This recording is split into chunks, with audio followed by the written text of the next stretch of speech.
For those of you who may not have been with us last week, our presenter is Wendell Karsen, a Reformed Church in America pastor who served two congregations in Michigan and as a missionary in Taiwan, Hong Kong, Indonesia, and Thailand. Wendell has also served as a professor at Western Theological Seminary. He's written 14 books and numerous articles, and parenthetically, some of you inquired about his books. We will send an email to everyone, both in the classroom and participating via Zoom at the end of the course, so that you may contact Wendell directly should you choose to purchase any of his books. That's going to be the most economical way for you to do that. Wendell holds a BS degree from Wheaton College, a bachelor degree from Fuller Theological Seminary, and a Master of Theology from Western Theological Seminary. So please again, join me in welcoming Wendell Karsen. Thank you very much. When Zoom first came out during COVID, one of my friends didn't know about that little thing that if you press that button, you'd be on the camera. And he was watching the whole church service in his underwear on the couch, in full view of everybody else. Today, we're traveling to Hong Kong. And how many of you have ever been to Hong Kong? Anyone? Oh, yeah, quite a few. Good. Okay. And you know that it is Mao described it as a pimple on the belly of China, where you see that arrow up in the box pointing to that dot, that's Hong Kong. And when you look at the entire territory, which is about 450 square miles, it's composed of Hong Kong Island down below, and then the Kowloon Peninsula, which is right opposite in the harbor, and then all the rest are known as the New Territories. And that's what comprises the whole of what was the crown colony of Hong Kong under the British. We're going to go back in some time in history. You see, this is a map of the trade routes from China to Great Britain involving India, because China had enough contact with Europe that its Chinaware and its silk and its tea were the rage in Britain, especially. So the British were buying all kinds of tea, silk, and porcelain, and all of the silver from Britain was draining over to China. Imbalance, does that sound familiar, of payments. So the British decided we can solve that by they controlled India, of course, and they raised opium there, and then they shipped that to China and hooked a lot of the Chinese nation on opium and reversed the silver flow that way. So here you see an opium den, which were pervasive all over the country. So that was the condition in 1840. Then finally, the Chinese emperor, desperate, sent Commissioner Lin, who you can see here in the white, to Guangzhou, or Canton as it was known at that time. And he did a Boston Tea Party on all of the foreign concessions that were lined up on a little small island called Xiamen off the river there in Canton. And they dumped a whole pile of, I think something like 20 tons of opium into the sea. Well, that provoked the British because their silver trade was gone. So they came and they attacked China and fought the first Opium War, which was 1839 to 1842. And so the British, of course, had a modern navy. The Chinese did not. And so they were easy pickings, and they blew the Chinese out of the water. So China was forced to cede Hong Kong Island. to the British in the Treaty of Nanking in 1842. And there you see the signing with the British on the right and the Chinese on my left, on your left, I should say. So now at this point, then you had Hong Kong Island belonging to the British. And that was all at that point. Well, many in Britain were unhappy with what their naval commander Elliot had worked out with the Chinese, that he would get this, what they call barren rock island with nary a house upon it. Not realizing, as Elliot did, of course, that it had one of the best harbors in the entire world. That was the reason why he asked for the island to be treated over to Britain. Well, in 1856 to 1860, there was a second Opium War. This time, Britain, France, Russia, Germany, and the U.S. were involved. The U.S. not directly militarily, but we were there to make sure we had what we called open door policy, which meant we would have the same rights as any of these other countries with China. So that was another war where the Chinese were woefully outgunned, and they had to end up signing another treaty, the Treaty of Tianjin, when they ceded the Kowloon Peninsula to Britain. Just a little piece of land, really, but where was it? Well, there's the treaty being signed, and take a look. You see across from Hong Kong Island is Kowloon Peninsula. It's not all that big, 7.5 miles, I think, long. But look at it, has then protected the whole of the harbor, both sides of the harbor. So that was the strategic reason that Britain forced the Chinese to sign that treaty. Well, China was extremely worried, as you can see by the top figure, because here you had England, Victoria, and you had Germany, the Kaiser, you had Russia, the Tsar, France, and Japan, all looking like they were going to just carve China up and have just colonial enclaves throughout the whole country. That didn't happen, but China was still under a lot of pressure, and it had no modern really navy or military to resist. So when Britain demanded that they lease the new territories to them for 99 years, which included northern Kowloon and 295 islands, they acquiesced once again and signed the Second Convention of Beijing, which gave then the entire of what we know as Hong Kong today to the British. And there you see the new territories. So it's by far the biggest amount of territory.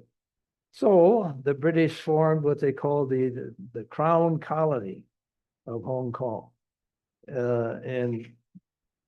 What about the church in Hong Kong at that time? Well, Dr. James Legge came out from the London Missionary Society, sent out by them, to Hong Kong in 1844. And he stayed for 30 years in Hong Kong. He founded and pastored Union Church. Now, his ideal was that there would be no denominations in Hong Kong, but the Protestant churches would all be united in one.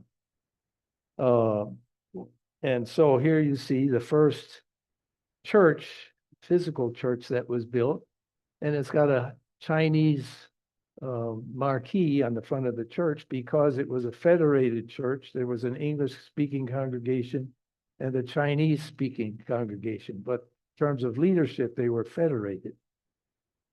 This was the Chinese church eventually that was built, and it's still there today on Bonham Road, this very same church. Legge was a scholar, not only a missionary, but a missionary scholar. He translated the Chinese classics into English. Now, to give you a little idea of what that's like, my name has 3 Chinese characters: Cha Wei De, Mu Shi, Mu Shi's Reverend, Cha Wei De, Ga Wei Dek in Taiwanese. And you have to make 37 strokes to make my 3 characters, to write my 3 characters. So to read a newspaper, you need 4,000 of those characters. To read a book, you need 7,000 of those characters. To read a classic of Confucius, 10,000 characters. Now this tells you what kind of mind this Dr. James Legge had. And so here you see him with his Chinese assistants translating all of the Confucian classics into English. He founded the first school in Hong Kong, now called Queen's College. And because I was the pastor of Union Church eventually, 100 years later, I was automatically on the board of that school. So actually Hong Kong put out a stamp honoring James Legge, probably now 15 years ago, more than that, I guess. It was when I was the pastor then. It doesn't say anything about his missionary activity, but you can see it says something about his scholarship and that he founded a school. But Queen Victoria, because her son, the Prince of Wales, was going to visit Hong Kong, was upset because there was no proper Anglican cathedral there. So she ordered that an Anglican cathedral be constructed, which is St. John's Cathedral, that's still there to this day. So there you had the first crack in Legge's vision. And unfortunately today, Hong Kong, China, Hong Kong, Taiwan, and so on has enough denominations to sink both places. The Roman Catholics came later. They built this cathedral there, which is still there today. This is the headquarters of the Church of Christ in China, Hong Kong Council. Actually, the Church of Christ in China was formed in China in 1927 in an effort to bring all the missions together. And our own missionary, Warnsheiss, played a very active role in that convention or that Congress. Now, all that's left of that is this in Hong Kong, Church of Christ in China, Hong Kong district or area. But that's still there today. And so there was another effort to try to bring Christians together that affected the church in Hong Kong as well. But as I said, after that, it didn't work anymore. So it was a royal crown colony with a British governor. And I would say if you look at all the colonial powers like Belgium, France, Japan, Germany, Britain, Spain, Portugal, and the Dutch, the British probably, if you were going to have a colonial administration, did about the best of any of them. But the governor still was the benevolent dictator of Hong Kong. He made all the decisions. Now he had advisors and things like that, but in the end, he could overrule and do anything. So he lived in that mansion, the governor's house. Now, the Japanese put this tower on. This tower wasn't there originally, and we'll see when the Japanese invaded Hong Kong, and they made that their headquarters. But that's still there today, and you can visit it in the gardens once a year. So they set up a legislative council, and that building is still there in downtown Hong Kong today, which they did in all of their colonies around the world. And you remember the saying was that the sun never sets on the British Empire because they had so many colonies all over the world that it was daylight somewhere in the British Empire around the world. In 1941, the Japanese invaded Southeast Asia and also Hong Kong. It was a tough time. They bombed Hong Kong. The British tried to defend it. They lost. They set up a prison camp there that you can still visit today in Stanley that has all the graves of the British soldiers who were killed and the graves of the people who were interned in the camps, including some actually who attended our church as older people when I was the pastor of Union Church. So they knew the history personally. 1943, Roosevelt, Churchill, and Chiang Kai-shek met in Cairo to discuss the future of Asia after the war. Notice there's one important person missing. Who was it? Stalin from Russia, exactly. He begged off for some reason. I don't know. Maybe he had a toothache. Anyway, so Roosevelt always envisioned that China under Chiang Kai-shek, the nationalist, would be the key linchpin in Asia in the future. So he made sure that Chiang Kai-shek was invited and elevated to that position. And so they discussed the future. And Roosevelt, of course, the whole world was moving towards decolonization because the Japanese, when they conquered all these countries, they said, you've been enslaved by these Westerners. It's time for us Asians to take over. And of course, most of the Asians said, yes, yes. So after the war, it was pretty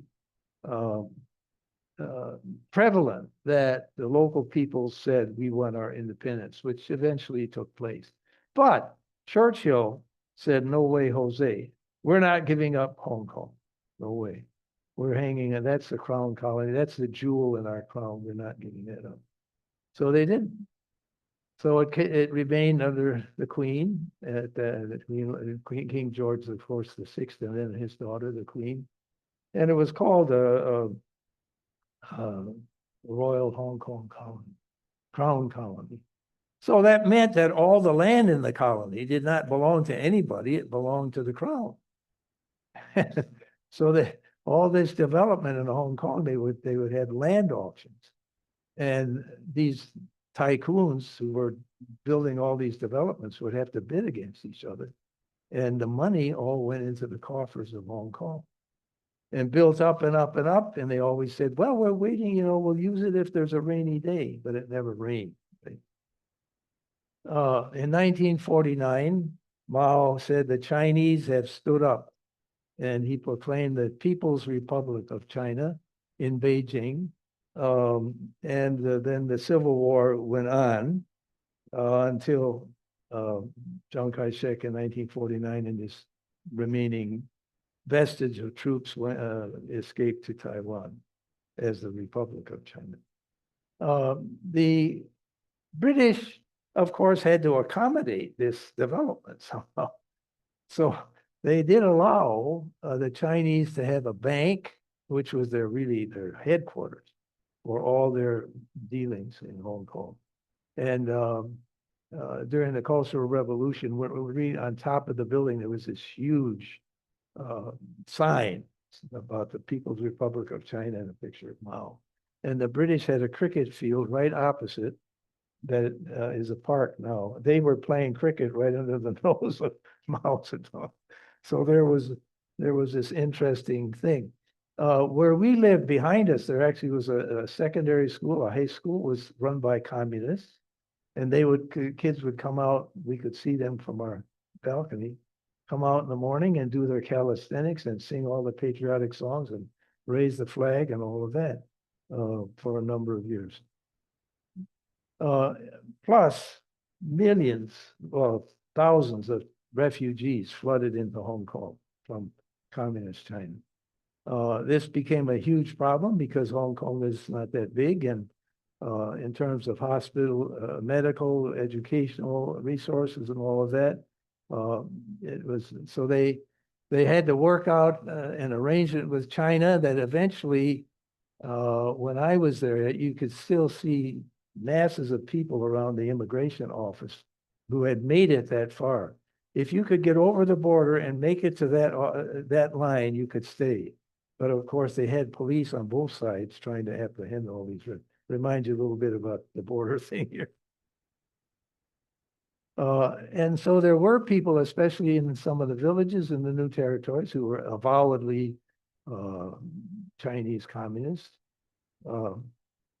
So the British, they had to deal with this without an iron fist, which they pretty well succeeded in doing until 1967. There were major riots all over Hong Kong. There were bombings. And so what set it off was a rise in the fear for the Star Ferry going across the harbor. But that was kind of the last straw that broke the camel's back, and all the, well, the Chinese in China, the government, they were kind of taken by surprise. People that thought that maybe they had ordered this upheaval to drive the British out, but it was not, the timing was not right for them. So they told them, knock it off. And so the British were able to restore order. So Hong Kong returned pretty well to normal, to business, which is normal, and began to develop and develop and develop. But I set up what I call the alternative tour in Hong Kong, because everybody liked to go to the peak and see this and all the other beautiful places in Hong Kong. But you also had this, which a lot of people did not see. And there was a tremendous disparity between the wealthy and the people, what were called squatters huts. And they would do, $1 million deals with, we had beggars on the streets, some of them in tattered clothes and so on. So the British slowly began to address some of these inequities and problems, but it took pressure and it took time. A lot of people lived on boats. They were called the Tonka people. That's another clan in China, mostly fisher people, but there were a lot of these boats, really ramshackle affairs, in hundreds of them in like all Causeway Bay and other bays. And when a typhoon came, of course, it was bad news for them. So this is what you saw in a lot of, this was the alternative tour. 5,000 people to that building. Now, LC2, she was Elsie Elliott. Has anybody ever heard of Elsie Elliott? She received the Magsaysay Award from the Philippine government for her crusades in Hong Kong, badgering this, she was from the UK, badgering her own government to do something about all these issues. She set up rooftop schools for children of immigrants, and she just was a single like crusade. Everybody knew Elsie Elliott, and the government people were all, oh, this woman, But she was sent out by the Plymouth Brethren of all people. I sat next to her at a meeting, and we had a meeting for democracy in Hong Kong, and I sat next to her one time. And she said, yeah, well, I was sent out by the Plymouth Brethren, but after the things I've been doing, they just said, you're not part of us anymore. You're not a missionary. I said, Elsie, you are the most effective missionary I've ever met. And so she married a Chinese man by the name of Tu. That's how she got that name. But she was a legend in Hong Kong. The one thing that she did succeed politically in was to press the government to set up what's called the Urban Council, which this was their monogram with the Lohuana flower at the bottom. That's Hong Kong's flower. And it was given jurisdiction over garbage and parks. So that was the first thing that anybody voted for in Hong Kong, was to manage the garbage and the parks. But that was the first step. Is another one of my friends, L.K. Ding. He was, again, a Christian layman who set up helped to found the Christian Industrial Committee, which was committed to helping laborers get a fair shake. Up to that point, I mean, somebody could shut a factory overnight, lock the gates, and the workers would show up in the morning. They were out, they were done. No compensation, no nothing. I mean, it was all that kind of thing. So he pushed for taking care of Hong Kong's workers and for new legislation and so on. And it was a wonderful guy. I roomed with him once in Singapore, of all places. And something screwed up on my airline ticket, and I didn't have the money to buy the new ticket, and he bought the ticket for me. So the Hong Kong Christian Industrial Committee is what it was called. Raymond Fong, I don't know if you've heard that name at all, anybody? He was also very involved. And they would like visit sick workers. They set up a workers' church. Unfortunately, because when workers came to know the Lord through this ministry, and they funneled them off to regular churches, you know, they felt like they were a fish out of water because they were not middle class. They were not well dressed and so on. So eventually, sadly, they formed a workers' church and one or two congregations where these workers met together. Guok Nai Wong, I don't know anybody heard that name. He was another major Christian figure and leader in the whole push for human rights and democracy in Hong Kong. He was my boss. I was with the Hong Kong Christian Council for 12 years, and he and I worked together there with Raymond Foom. And he eventually set up a Christian Institute. And this Hong Kong 1997, A Christian Perspective, he wrote a number of books and he led this movement to try and push the British government to make political changes that would allow the people of Hong Kong to have a greater say in their life and in their community before 1997. What was that?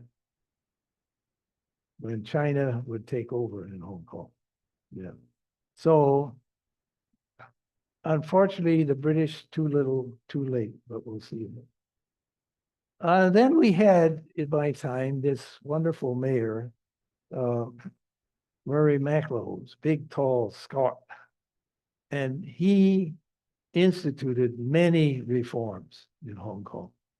It was precipitated, really started by a massive fire on Christmas Eve in the squatter area. 10,000 people got burned out of their homes overnight, well, homes, shots overnight. And he called the church leaders and the legislative councilors and other leaders and Elsie and other people together and said, we have to do something. We have to do something. So they inaugurated a massive resettlement estate program. These estate, we usually think of along Lake Michigan, you know, with the big long gates. These were called estates, resettlement estates. There were H blocks. So if this was two sides, and then there would be an H across, 8 floors high, 5,000 people in one complex. And their flats were about 250 square feet, sometimes 6, 8 people in it. And so you had, well, if this was the H, so you had two sides to the each, you know, down here was a balcony outside it where they put a little cooking stuff they could do out on the balcony. But there was a wall, and then on the other side was another flat, see? So there was no way for the air to get through. My students in the winter, they used to come to class with their noses just running and so on. In the summer, they were fried in those places. So eventually they knocked the middle wall out because they had done no social research. This was an emergency thing they did. They did no social research. So they hired an expert from Britain to come years later. He said, you could sit on the toilet and brush your teeth and cook your meal and do everything else without hardly having to move, you know. And the door was in the wrong place. And so they redesigned the things and knocked that middle wall out. So then there was some air that could get through, and it expanded the flats to 500 square feet, which still is not exactly a big space, but that would be the market down below.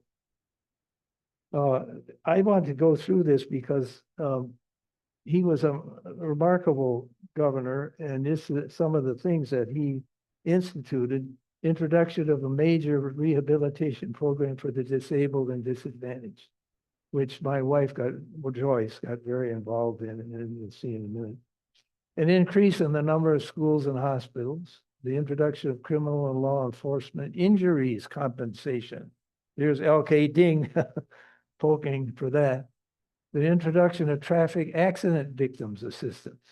Used to be, I mean, the Chinese kind of thing is you don't get involved in the emperor's business if you don't need to, because he'll just grab your son and put him in the army kind of thing.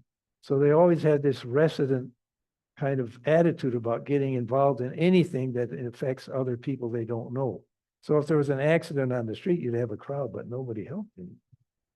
So that was a cultural thing. And the introduction of special needs allowances for the elderly. Introduction of sickness allowances for eligible manual, lower paid non-manual workers. There's LK in that again. The introduction of weekly rest days.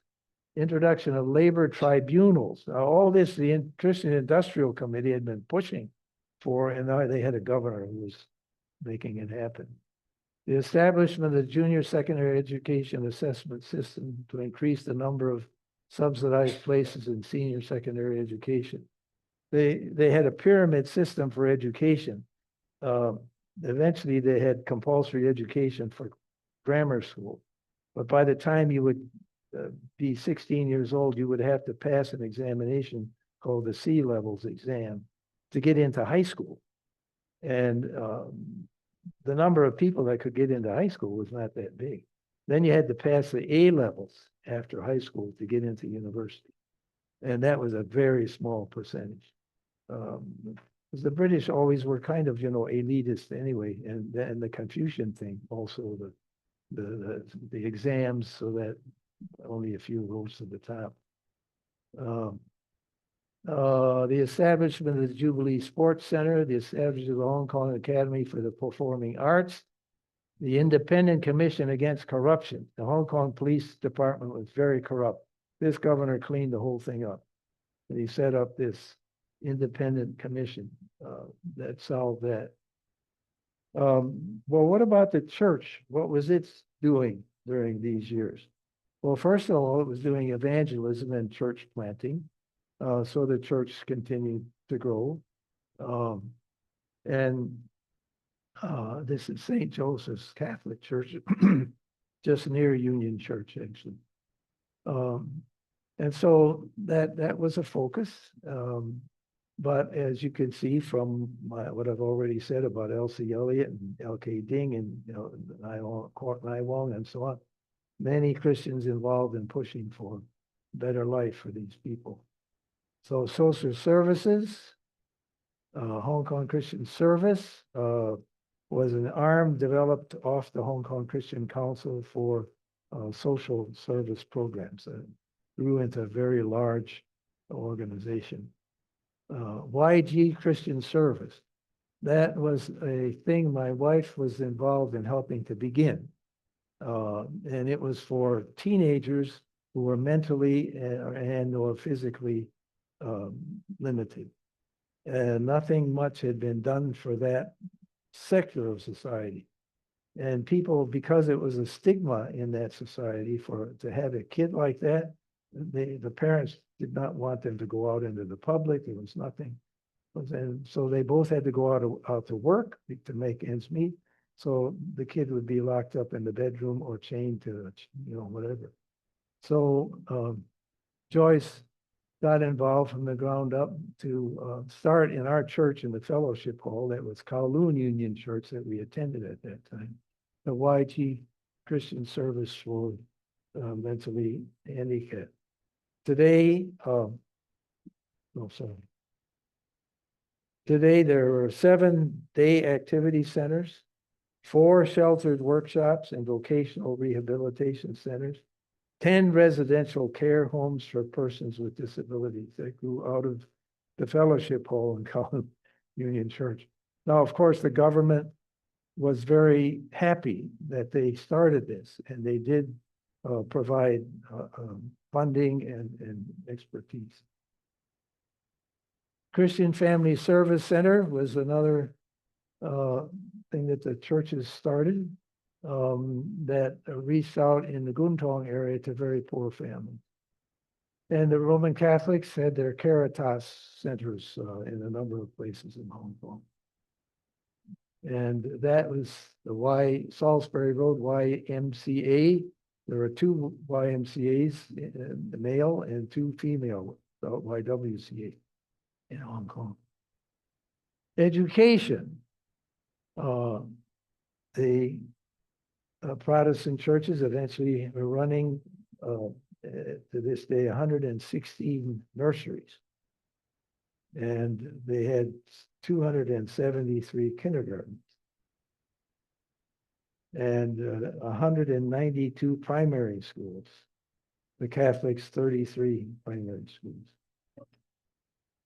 144 secondary schools or high schools, which the British called colleges. Some of them. And 3 colleges. Here you see Zhongji College at the Chinese University and the Catholic Center for Christian Education, and then there was a Baptist college as well. They were involved in seminary education. And all these were developed, of course, over a period of time. This is the Zhongji Theology Division of the Chinese University, which is a major seminary, and the Lutheran Theological Seminary, and the Christian Missionary and Alliance Theological Seminary. But there are a number more now today. Medical services. Again, these all started small but grew over the years. This is the United Christian Hospital run by the churches, and the Baptist Hospital, which is there today, therefore, and the Seventh-day Adventist Hospital, where our son Andrew was born. So whenever we went to speak in the churches and introduced him, I said he was made in Hong Kong. He said, "Cut that out, Dad." And the Roman Catholic Caritas Hospital. And as we saw already, involved in public issues, Christian action. This is my friend and colleague Eric So in the middle with the collar on, out on the street, and they are demonstrating over an issue. And this is, you can see Hong Kong Christian Institute, the one that Kwok Nai Wong founded, and they're holding a press conference out on the street. Oh, I didn't notice that before. You notice the 2 people who are not participating? Police. Police, yeah. You'll see later, Mike. On September 9, 1976, Mao Zedong died. And in Hong Kong, of course, all the communists and followers and Chinese paid their respect at the bank that we talked about, which had 2 enormous Chinese lions in the front of it. Then after Hua Guofeng, which he was short-lived as the leader of China, Deng Xiaoping came to power. He would be in office in China from 1978 to 1989, 11 years. He introduced all kinds of reforms in China and opened up China to the West, to investment, to industrial development, and undid all the terrible wrongs that had been done through Mao during the Cultural Revolution, especially. He gave the churches money for back rents because they had used all their buildings and half destroyed them for storage and schools and land knows what. And so they could rebuild all the churches and pay back salaries to pastors who had been sent to the farms to shovel pig dirt and so on and so forth. So it was a very encouraging time for the church, and the church started to grow so rapidly it became the fastest growing church in the world in China. But lurking over everything, coming closer and closer, was this year 1997. What's going to happen? What's going to happen? Now this was important because, of course, any land the government had sold was leased land, right?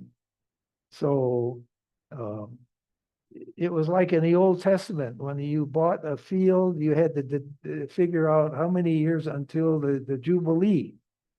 And that was the same thing in Hong Kong. The price would vary as to how close was it to 1997.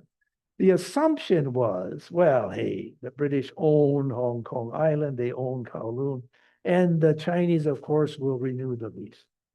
Well, so that's what everybody assumed at the time, but some people started getting nervous.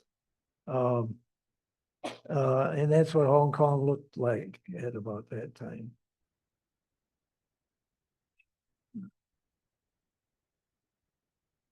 And so people started to get nervous about the China's ominous presence, and they had by now kind of a quasi embassy there.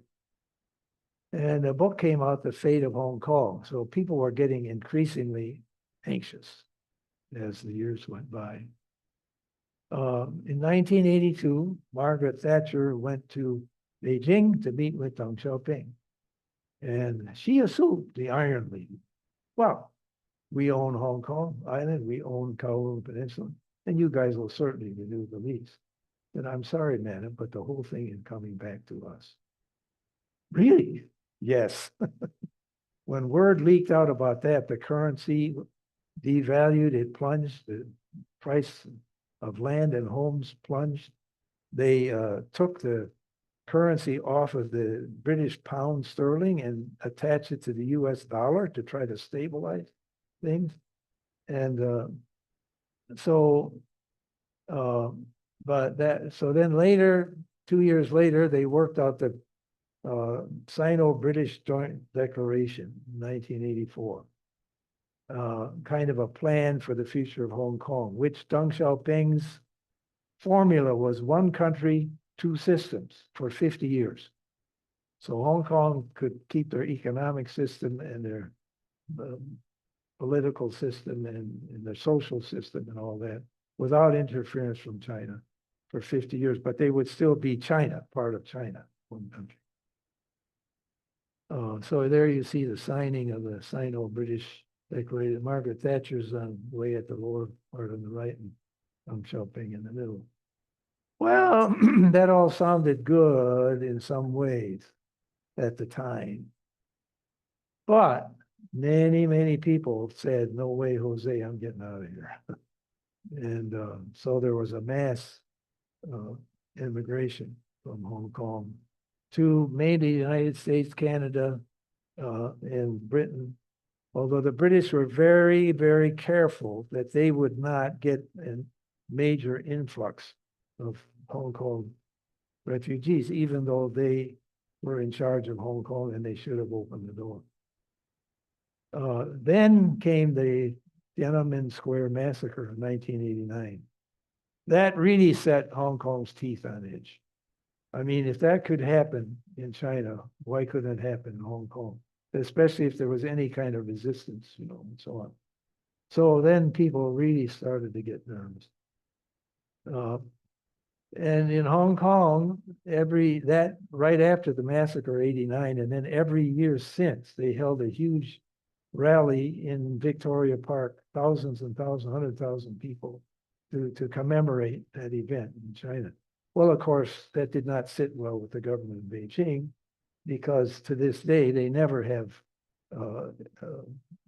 opened the files on what actually happened there. Nobody really knows for sure how many were killed and all of that. So, and then if you're Chinese Communist Party, you rewrite history according to how you interpret it now. 10 years from now, the whole thing may change again. If the political line changes, then you have to rewrite history to fit the new political line. See? January 6th. Well, oh, here you mean, yeah. Yeah, we're coming to that next week, by the way. It may discomfort some people what I'm going to say at the end next week, but anyway. So 97 became a heavy weight of the people of Hong Kong. What's going to happen? And again, there was a huge exodus. Here you see the chart. This is 1980 immigration figures, 80 and so on. Here's 87, here's 88, here's 89, here's 90, 91, 92, 93, 94, and so on. It's tailed off some now because a lot of people have left. But a lot of Chinese have come in and bought up half the place. So as then the British and Chinese, they had committees working together. Really involved some Hong Kong people, but to craft what they call the Basic Law, which was a mini constitution for Hong Kong. And they published that in 1990. But it said, well, eventually, for example, the chief executive would be elected by the population. Eventually, the legislative council will be elected by the population. So no, okay, 19 so-and-so or 20 so-and-so, when this was going to happen. So China started nibbling at the edges. This is what the Constitution looked like when it came out. This is Martin Lee, my friend who started the United Democrats of Hong Kong. And he was in the Legislative Council from 1985 to 97. And then again from 1998 to 2008. And he was nicknamed the father of democracy, a fervent Roman Catholic, and an excellent person. And another friend, Sito Hua, who was the founder of the Hong Kong Alliance in support of patriotic democratic movements of China and the Hong Kong Professional Teachers Union. And he was on the Legislative Council from 1985 to 1997 and 1997 to 2004. Why do I make that division? Because when the Chinese took over, they quashed the whole setup that we'll see that the last governor had tried to make to bring some democratic representation in Hong Kong, and they started all over again with new elections. So these two guys wrote this book, The Basic Law, Some Basic Flaws, which pointed out, of course, that the Chinese could interpret this thing the way they wanted. And pretty soon the National Assembly or legislature in China said, we have the right to interpret this.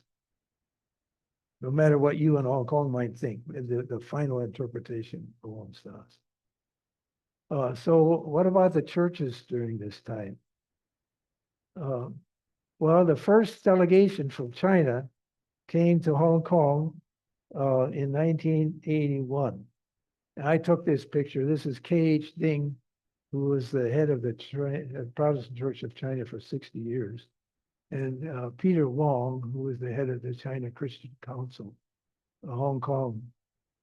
And so our council invited this delegation of Christian leaders from China to come. And that was the first real exchange that we had. Of course, the churches were nervous. Were they going to be under the same restrictions as the churches in China? And would they be forced to join like the China Christian Council, three self-patriotic movement? That was the same thing, essentially.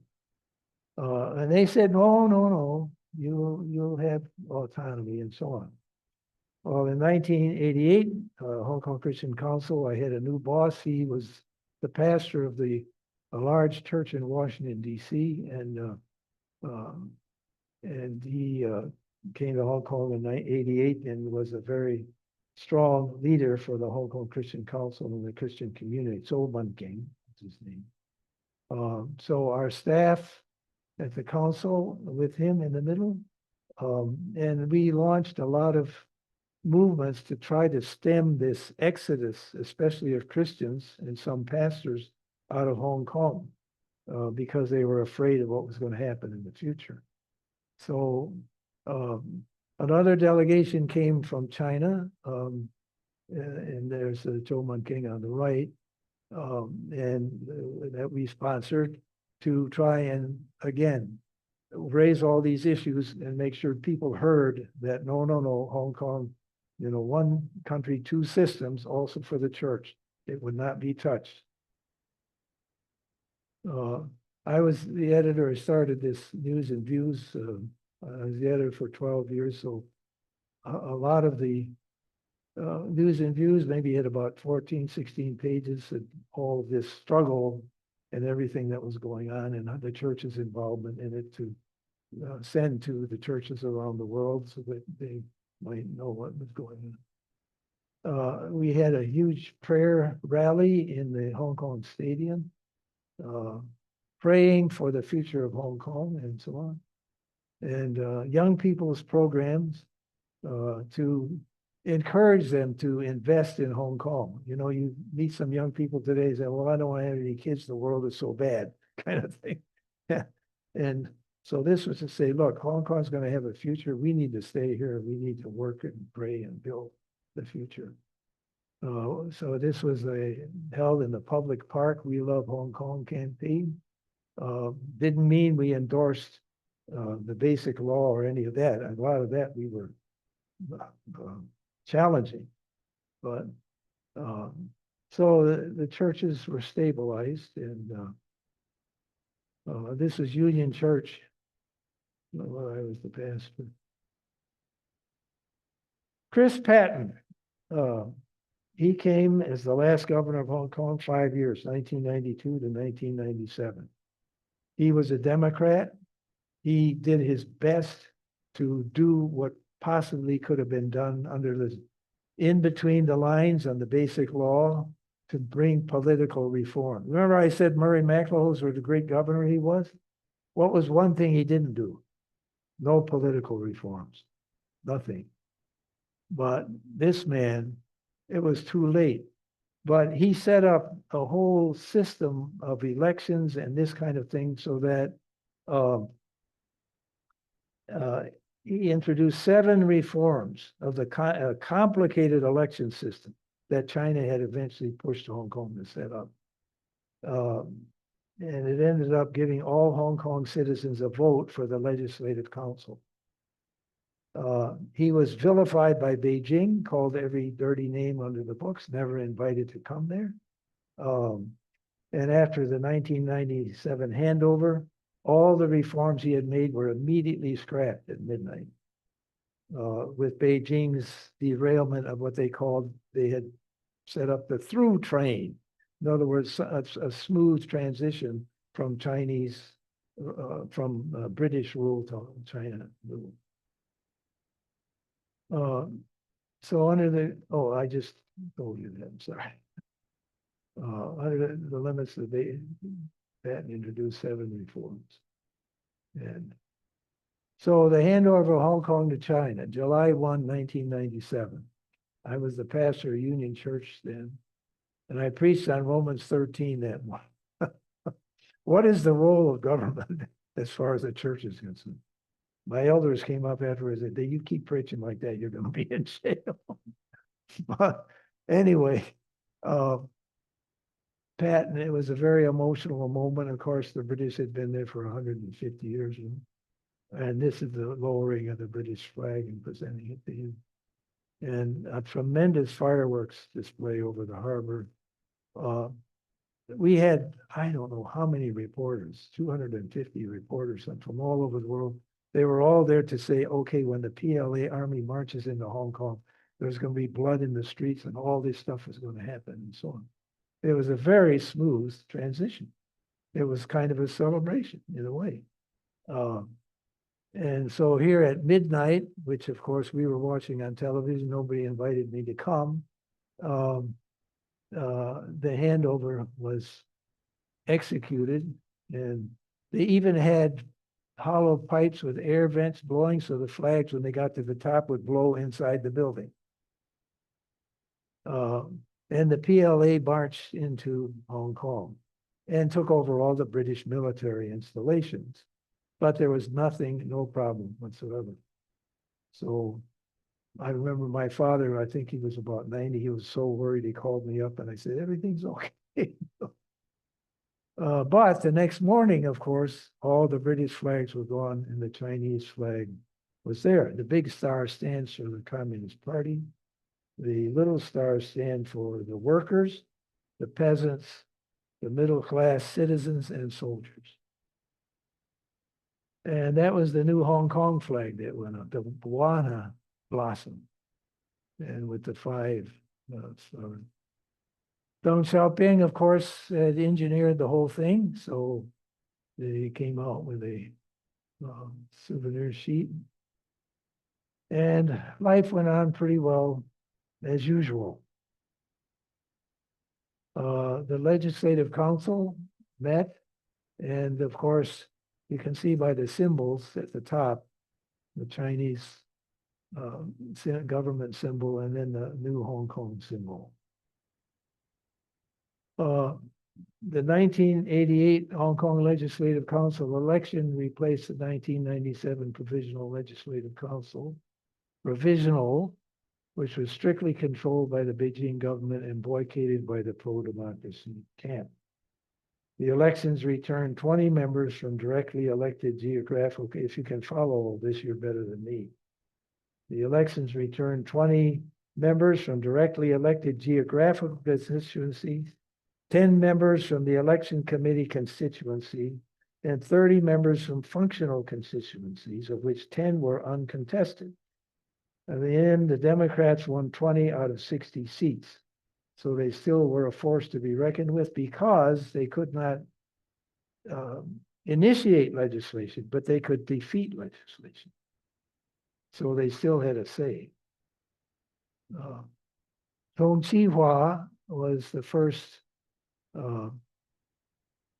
chief executive, and he was in office for 8 years, 1997 to 2005. He was elected by a 1,200-member committee, and of those, 900 were representatives of different business sectors and only elected by voters in that business. Of the 300 remaining members of the committee, 70 were members of the Legislative Council. The rest were Hong Kong representatives to the Chinese National People's Congress. So you can see this is an immensely complicated mess of so-called elections that China just kept tightening the noose, and by obfuscating the whole system, ended up really calling the shots. Well, Donald Tsang was the next chief executive, 2005 to 12. His goal was to achieve full democracy in the direct election of the chief executive by the time his term ended in June 2012. That was a very concrete statement. Beijing didn't like it. So in December, the central government in Beijing passed down a declaration that Hong Kong's electoral laws could not be changed before 2012, with the possibility that universal suffrage for the chief executive post might be permitted in 2017. Well, that's pretty vague, right? The next chief executive is Leung Chun-ying, and he was in office 5 years, 2012 to 2017. He was kind of a snake in the grass, which launched the Yellow Umbrella movement in 2014. A 79-day occupation of Central or downtown on Hong Kong Island, demanding more transparent elections.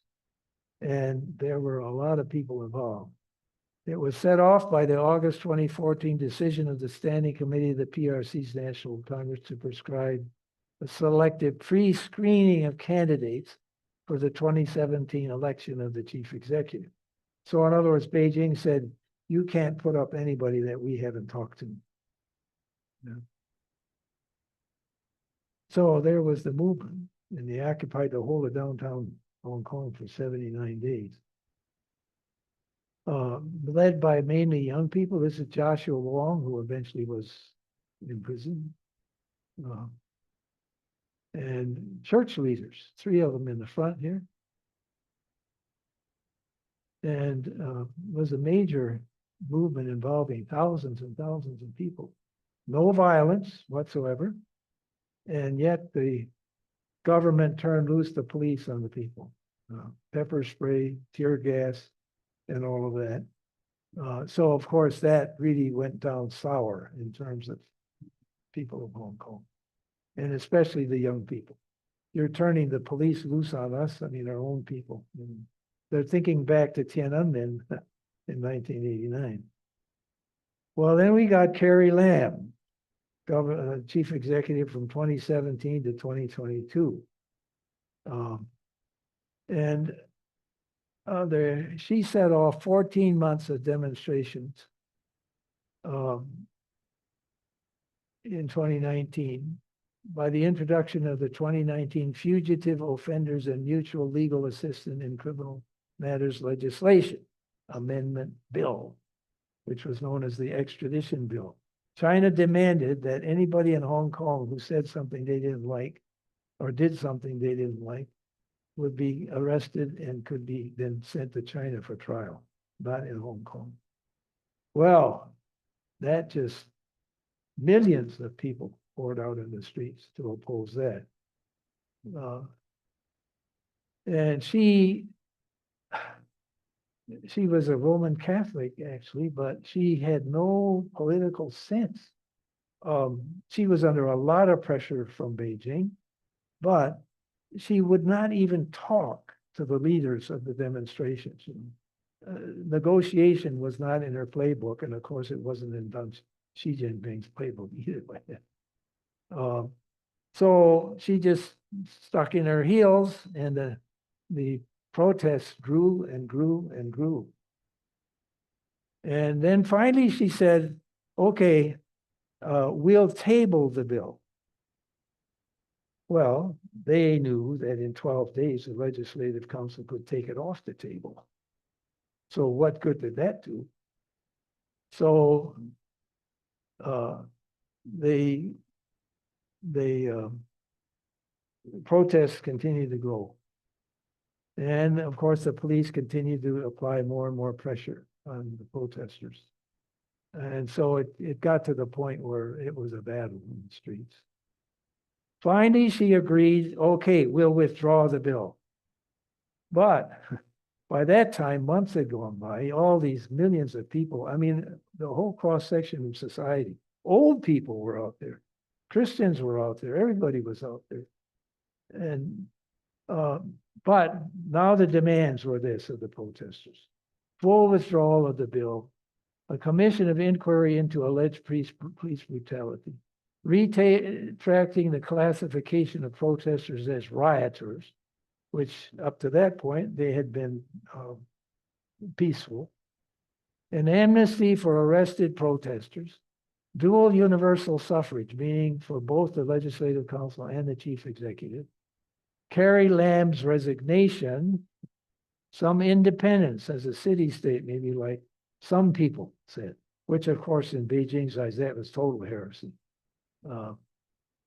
But she, again, no negotiations. Beijing forbid her, I think, to do anything, thinking that the iron fist would solve this problem.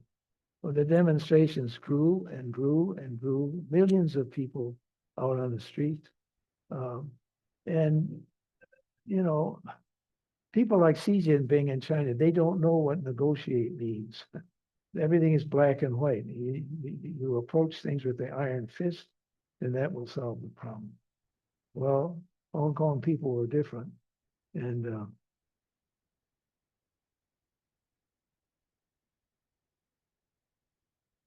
oh, and then nostalgia back, bring the British back. They said, we've had enough of this Chinese business, bring the British back. And of course, they appealed to the US and to countries, European countries and so on. Please help us, please back us. Well, that was a sticky wicket, and we didn't get involved. But you can see Liberate Hong Kong. This was inside of the main shopping center. So, I mean, it got to the point where month after month, and you know, this went on and on and on. And so finally, they stormed the legislature and put up posters and all of that. Well, this was now, unfortunately, going to give China an excuse to come in and clamp down. Because some of the Younger people said, look, in 2014, we had the yellow umbrella movement. Nobody would negotiate. Nobody would give in an inch on anything. And now this started peacefully. And where does it get us? No, millions of people, the whole cross section of the society, and nobody's budging an inch. They won't even talk to us, So unfortunately, yeah, they started some violence, and even Hong Kong independence. Yeah. Well, so in November 2019, Hong Kong's pro-democratic party swept the board in a highly anticipated local district election, seen as a barometer of public opinion after nearly 6 months of increasingly violent protests. Now, district elections meant that in each district, this was for local matters, like garbage in parks or man knows what. But the people could vote for their representatives locally.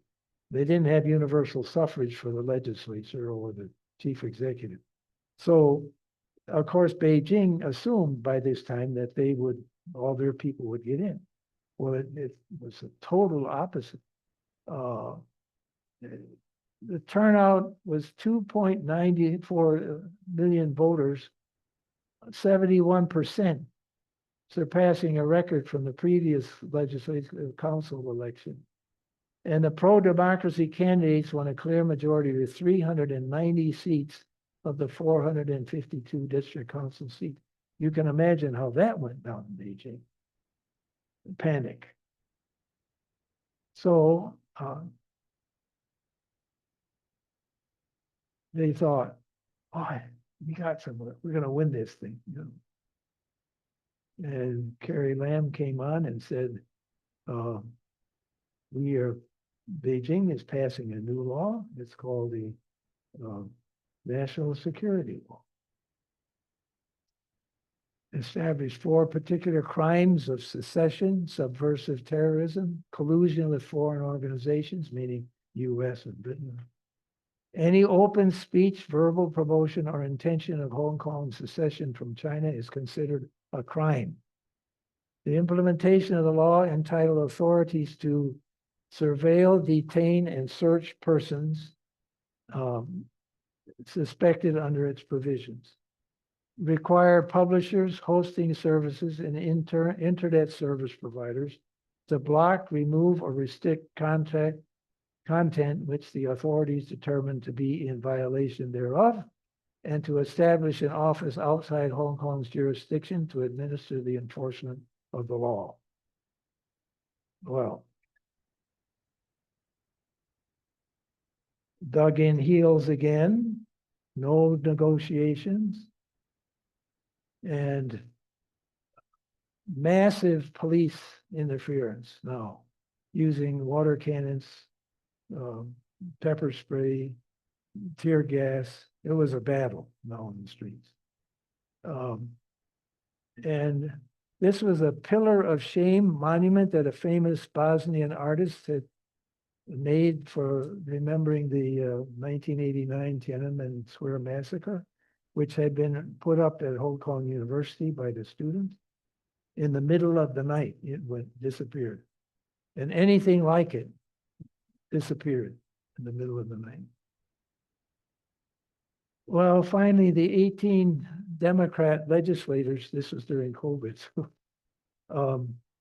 decided, there was nothing more they can do except to make a international protest. They all resigned en masse, thinking that this would send a message to the world. What about the church during all this?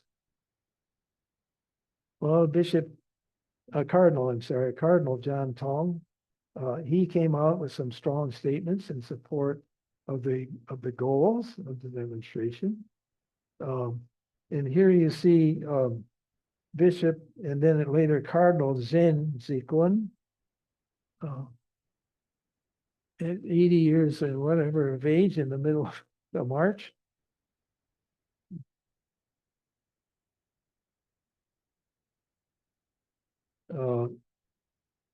And the chairman of the Hong Kong Christian Council was a Methodist pastor. He was the head of the Methodist Church in Hong Kong. They had their annual general meeting where they spoke out about what was going on. And Polam Chang, the general said, oh, sorry. Well, anyway, what was going on? You can see the demonstrations kept going on. And the chairman, the general secretary, Po Kam Chang, made a very courageous statement about what was happening and why it should not, what should be done and not be done. And they held arms around Hong Kong.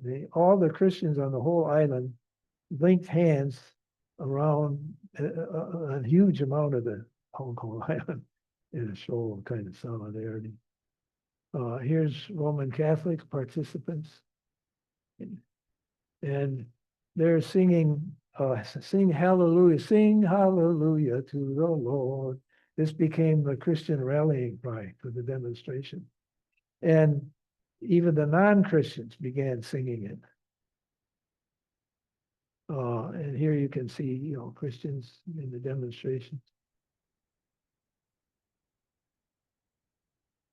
And the umbrellas are to protect against pepper spray and tear gas. That's the Methodist Church in Hong Kong. So this is a rally in front of the church. That building lit up. That's one of the Methodist churches in Hong Kong. And its pastor, I want to read his whole letter. This is him, Yuen Tin Yao. He was president, as I said, of the Methodist Church of Hong Kong and the chairman of the Hong Kong Christian Council. And in 2014, for the first demonstrations, the Yellow Umbrella Movement, I want to read you his letter. Here he is in a protest in the church with his young people and so on. And here's his letter. Recently, many members and friends have indicated their concern as they heard a rumor saying the police will clear out all protesters resting in our church and will talk to Reverend Yuen, which may put huge pressure on him, so please pray for him. I wish to clarify that this was only a rumor which was intended to cause panic. I have no hesitation in opening our church to those citizens as a resting and prayer place when they get hurt physically and spiritually. However, some church members may wonder if a church should be a place that provides shelter, medical care, and supplies to protesters. We do this, sorry, I forgot to change it. We do this because we support Occupy, not because we support Occupy Central, but because of our position as a church in Wanjai. Having been the superintendent of the Chinese Methodist Church for more than 10 years, I often reflect on what the Chinese Methodist Church can do in a society full of disunity and conflicts. Chinese Methodist Church for sure is a place where Christians worship God, as well as a place to witness to the mighty work of God. Meanwhile, here is an opportunity to serve the community in the name of Christ. Our church is becoming a church without barriers, welcoming people to pray, rest, enjoy their lunchbox, and use the toilet. Because our church is located at a crossroads with lots of protesters with different political views passing by, we welcome them all to have a short rest here. That was that church I showed you. Several years ago, the hotel near our church was sealed off because of the swine flu epidemic. Lots of police were on duty nearby. We welcome them to rest, dine, and sleep here. Some may ask, since the protests are illegal, how can we help protesters? The concept of cities of refuge is mentioned in the Old Testament tradition and includes a place of refuge for offenders. Similar arrangements have happened in church tradition. For example, churches in the United Kingdom provided a shelter for political asylum seekers in the movie Les Miserables. My French is not good. The bishop protects the guy who has stolen a piece of bread and later a silver candlestand from the church. In fact, the church should endeavor to provide shelter, water, food, care, and prayer to whoever is in need. How can we practice our faith? We often stand as a church at the crossroads. In the past year, we've been under pressure as pastors, leading our church to address the question, how can we respond to Occupy Central and the consultation of political reform? We should not simply simplify it and say the church's mission is to spread the gospel and save souls. Politics is irrelevant to the church. The church should maintain political neutrality. Our pastors don't feel this is the right understanding of the church's mission or of evangelism according to the Bible or to the Wesleyan tradition. We believe the gospel is a gospel which redeems people from evil and sin, not only saving us from personal sin, but also freeing us from the suppression and binding of evil and sin caused by others, by society, and by a misinterpreted constitution. That's the reason why the gospel we believe in is necessarily related to social and political issues. It's impossible to be politically neutral, as though one can have no political view. Elie Wiesel, a Nobel Peace Prize winner, said, "Neutrality helps the oppressor, never the victim. Silence encourages the tormentor, never the tormented." As Christians, we take sides according to Bible teaching and church tradition, rather than simply seeing things from the social perspective. However, we may make different judgments according to different experiences and backgrounds. For example, some may think the government is the oppressor, while others may maintain the protesters are the oppressors. That's why we always encourage our congregation to respect each other, listen to each other, and be tolerant so as to preserve our unity. You could send this letter to the White House. Right? Being a pastor, I should lead our congregation, go together with them through what is happening in society, and help them to reflect on it. A pastor cannot deny his or her personal opinion. So it's important for the pastor to think according to the Bible and church tradition, to follow the Spirit, to understand God's word, and to follow Jesus. Meanwhile, we need to remind ourselves the decision we make does not necessarily represent God's justice, so we should not command our congregations to follow us. The ministerial session has sent out a pastoral letter concerning Occupy Central, maintaining that we neither advocate nor oppose it. However, concerning political reform, we strongly hope that there is true universal suffrage in Hong Kong. Not only the right of one person, one vote for the selection of the chief executive, but also the method of nomination. These are also the expectations of the general public. It's a pity that the National People's Congress Standing Committee in China made the decision on 31st August to limit or screen the nominees. In a Tea Party celebrating National Day by people in the religious sector, I frankly told the central and Hong Kong government officers that the political reform framework decided by the Standing Committee of the NPC did not help social unity. As a result, Occupy Central was inevitable. Someone may suggest that there are other ways to express opinion beside Occupy Central. Occupy Central certainly affects the normal life of our residents, that's true. But we understand that the organizers of Occupy Central don't want to occupy Central. Yet since their voice is not heard by the government through normal channels, they feel helpless and have no alternative. We hope those who disapprove of Occupy Central may have tolerance. Furthermore, the purpose of Occupy Central is to strive for more democracy in Hong Kong, which is in accord with the long-term benefits for Hong Kong citizens. The participants of Occupy Central want to appeal to the government in a loving and peaceful way. We're pleased to see the self-restraint of protesters, that it's not easy to be self-restrained in a confrontation with police. If a few protesters clash with police, the police are justified in using moderate force to maintain order.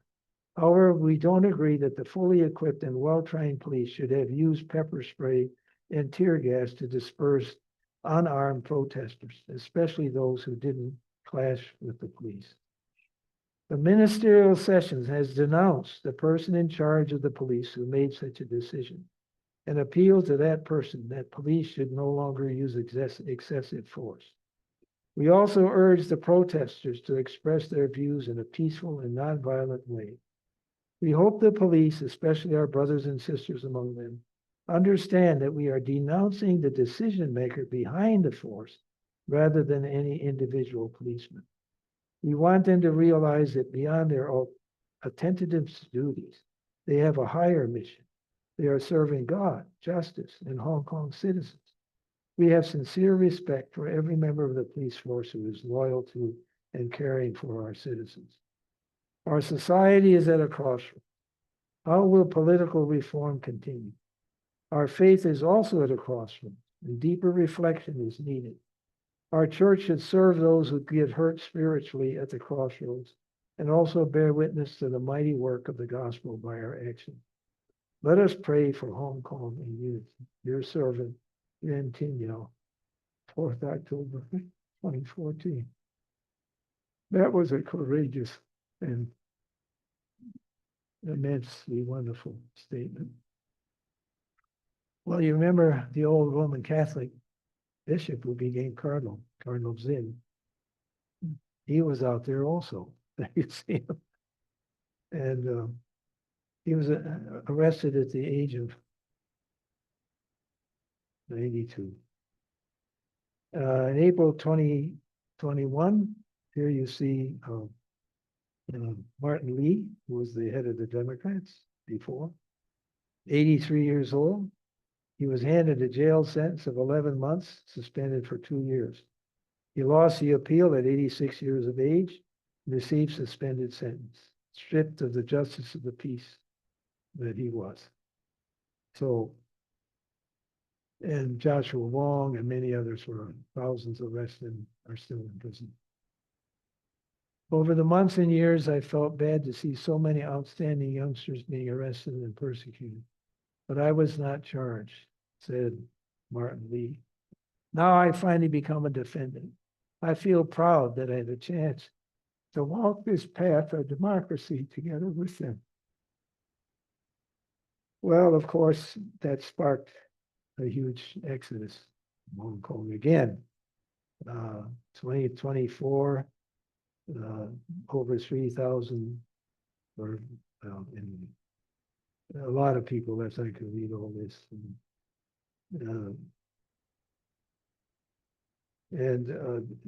Britain finally opened up and said they could take 5.4 million people if they applied. And 201,000 left since 2020 for Britain. I last visited Hong Kong in 2013, 2023. Thank you. I'm not good on numbers. And this is Hans Lutz. Hans was from the Basel mission in Switzerland, spent 50 years in Hong Kong as a missionary, was very active in the industrial committee work and in many, many other things. And he married a local Chinese lady and she died. And we were having lunch together. And he said he was visiting his colleagues in prison every week. And but things were so bad, he said, I'm leaving. So that's the way people like that feel these days. Oh, they just passed. I brought them on July 4, 5 minutes. Oh, sorry. Well, anyway, the new thing was legislators must sincerely support the central government's overall jurisdiction, and they have to be patriots administering Hong Kong, and only pro-Beijing candidates can run. This was issued July 4 this year. Yeah. Oh, sorry, I wasn't watching the clock. Anyway, so the churches have gone silent. I mean, there's a blanket over Hong Kong. You can't say a word. News and Views, they now have sexual harassment seminar or whatever. Not a word about what's going on in the wider community.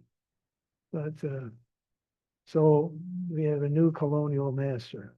now one country, one system, from the British to the Chinese. Sorry, I went over time. There's about 5 minutes for discussion. We probably have time for one question. So, John?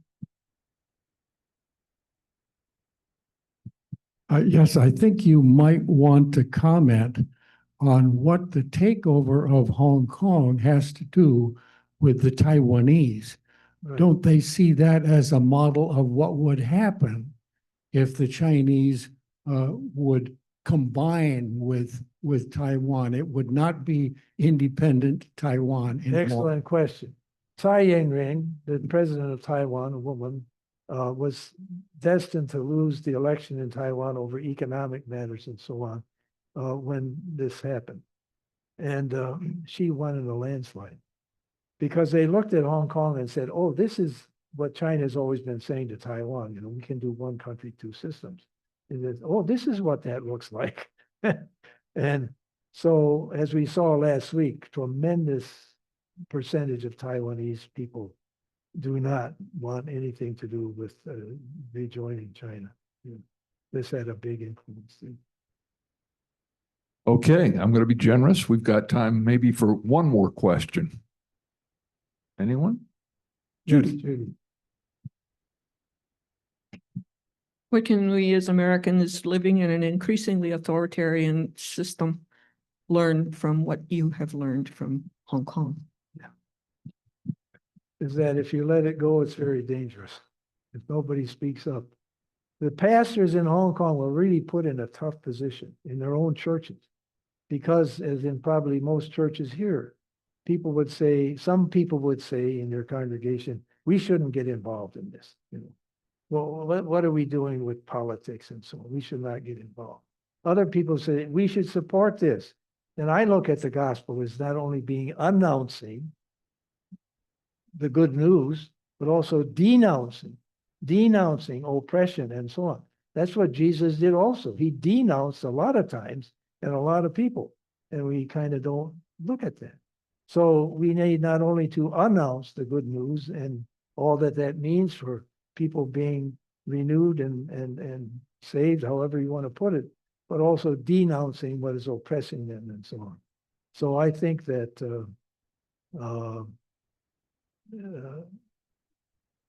the present situation is dangerous, very dangerous. There were some demonstrations about we don't want a king a while back. I think you had one in Holland, right? Yeah. What we can learn is that if we keep going down this path, in my view, eventually we're going to end up like that. Thank you. Thank you very, very much, Wendell. Appreciate it. Are you available to stick around for a few minutes in case people would like to ask additional questions individually? Just, Judy's question and Wendell's response teed it up, but some of us have been thinking about a HASP course through the Humanities Committee on the whole area of pastors and freedom of speech. So I don't know if that's going to come to fruition or not, but it could be very, very interesting. Did you see, by the way, that they just was an executive order that pastors can now promote candidates? Yeah, the Johnson Amendment was rescinded. So, yeah. Yeah. Okay. So, what do you recall?